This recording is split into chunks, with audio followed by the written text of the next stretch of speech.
Herkese merhaba arkadaşlar. Bugün aldığımız 11 iPhone'un ekran kaplamasını takacağız.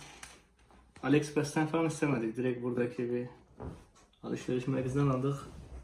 Eminim bu da AliExpress veya Wish'ten gelmiştir onlara. Açalım bakalım nasıl olacak. Ekran koruyucu. Takmaya başlayalım şu an. Kendi orijinal. Çıkaralım. Evet, açalım bakalım neler var içinde. Şöyle güzel bir kutusu var aslında. Göründüğü gibi çıkarsa çok iyi olacak. Şöyle açıyoruz. iPhone XR ve ilerinin için 11 için. Şöyle bir ıslak bir de kuru bez vermişler bize içinde. Aynı AliExpress'ten muhtemelen gelmiştir ya da bir şey. Şöyle bir şey küçük gözüküyor ama bir deneyelim. Tam kaplamayacak emin olma, yine de bir bakalım. Yani muhtemelen bu X için falandır da 11 diye yazmışlar üzerine. Neyse biz takmasına geçelim. Şöyle ıslakla bir temizleyelim üzerine. Tozları iyice alalım. Islak dedikleri de o kadar ıslak değil aslında. Neyse en azından içinde var bir şeyler. Temizleyelim iyice bir.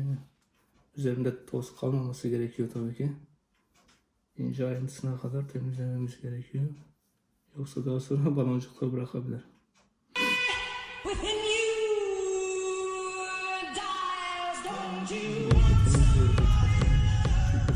Kadar.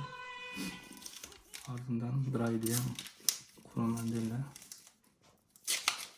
üzerini kurutacağız ve takım işlemine başlayacağız. Şöyle gördüğünüz gibi iyice temizliyoruz. Hiçbir toz kalmayacak üzerinde. Yıkanırsa zaten baloncuk bırakacak daha sonra.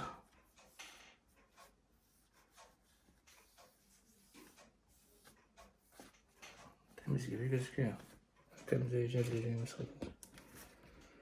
Şu an şunu açıyoruz. Step 1 diyor. Hemen şunu açıyoruz. Üzerindeki jelatini çıkaracağız.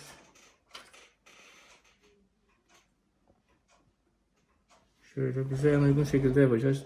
Çünkü zaten küçük gelmiş. Şöyle. Çok basit bir işlem aslında. Kullanmaya gerek yok. Şunu da düzelttik mi hemen kendini kaplıyor. Bakın. Şöyle baloncuk falan bırakmaması gerekiyor tabi.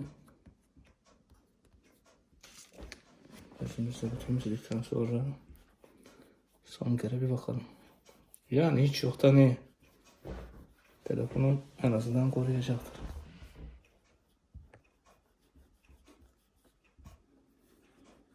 Şöyle oldu işte.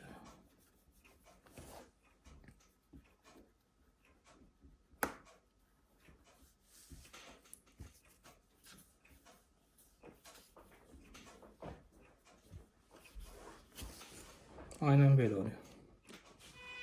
Within you dies, don't you?